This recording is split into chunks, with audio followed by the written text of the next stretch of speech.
আমার বিধ্বস্ত অবস্থা দেখেই বোঝা যাচ্ছে। টডলার মমদের অবস্থা এরকমই থাকে, এটা ন্যাচারাল, ছেড়ে দিন ব্যাপারটা।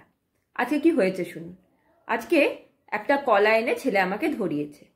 আমি ভেবেছি ওই কলাটা বোধহয় ওকে ছাড়িয়ে দিতে হবে। ওমা, যেই ছাড়িয়েছি অমনি শুরু হয়ে গেল কান্না। ও যে ওটাকে নিজে ছাড়িয়ে খেত সেটা আমি কি করে বুঝবো? আমার এক হাতে কলা, এক হাতে খোসা, আর তার সামনে উনি শুয়ে শুয়ে কাঁদছে। আমি অনেকক্ষণ দাঁড়িয়ে টাড়িয়ে ভেবে চিনতে ভাবলাম এক কামড় দিয়েই দিই কলাতে। ওমা, এক কামড় দিতে আরো কান্না।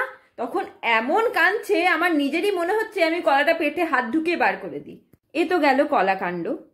এখন ওনাকে জিজ্ঞেস না করে কোনো কাজই আমি করতে পারি না। কোথাও বেরোবার থাকলে আমি আগে রুকুকে বার করে দিই, দিয়ে বলি লিফট ডাকো।